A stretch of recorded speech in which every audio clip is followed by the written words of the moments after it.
दिल्ली के नांगलोई में हुई दिल्ली पुलिस के कांस्टेबल की हत्या को लेकर दिल्ली के मंत्री सौरभ भारद्वाज ने दिल्ली के उपराज्यपाल विनय कुमार सक्सेना और केंद्रीय गृह मंत्री अमित शाह पर जमकर हमला बोला है। आरोप है कि उपराज्यपाल दिल्ली की सुरक्षा की जिम्मेदारी ठीक से न निभाकर दिल्ली सरकार के विभागों की निगरानी करने में ही मशरूफ हैं। रिपोर्ट देखें।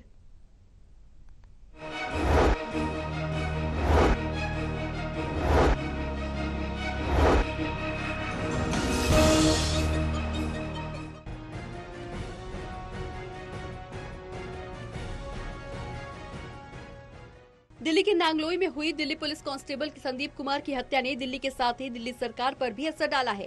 दरअसल नांगलोई की घटना ने दिल्ली के मंत्री सौरभ भारद्वाज को दिल्ली के उपराज्यपाल और केंद्रीय मंत्री अमित शाह पर बरसने का मौका दे दिया। दिल्ली के मंत्री सौरभ भारद्वाज ने दिल्ली के उपराज्यपाल विनय कुमार सक्सेना पर जमकर हमला बोला।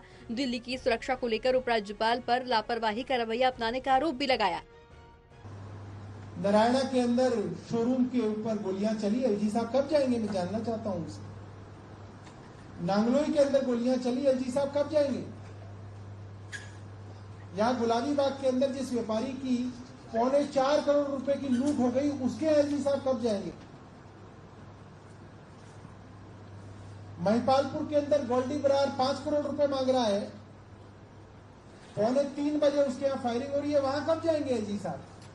एलजी साहब को जाना चाहिए इन जगहों पे, अपने साथ पुलिस कमिश्नर को लेके जाएं, होम मिनिस्टर साहब को बुलाएं, अमित शाह जी को, उनको लेके जाएं, अपने काम की इंस्पेक्शन करें। दिल्ली के मंत्री ने उपराज्यपाल और केंद्रीय मंत्री अमित शाह पर निशाना साधा।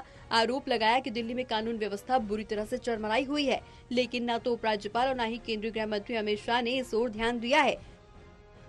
थानों के अंदर रिक्तियां हैं और जितनी सैंक्शन पोस्ट हैं उसके अलावा 50,000 और सैंक्शन पोस्ट क्रिएट करने की जरूरत है, ये कैग की रिपोर्ट कहती है।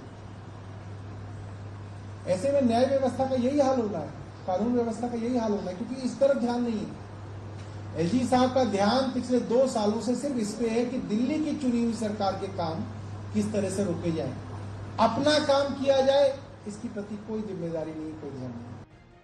कहने का मतलब साफ है कि दिल्ली की समस्याओं को लेकर उपराज्यपाल और दिल्ली सरकार के बीच में तकरार होना कोई नई बात भले ही ना हो, लेकिन सरकार के 2 महत्वपूर्ण और बड़े केंद्रों के बीच चलने वाली तकरार का अंतिम रूप से खामियाजा दिल्ली के लोगों को ही भुगतना पड़ रहा है।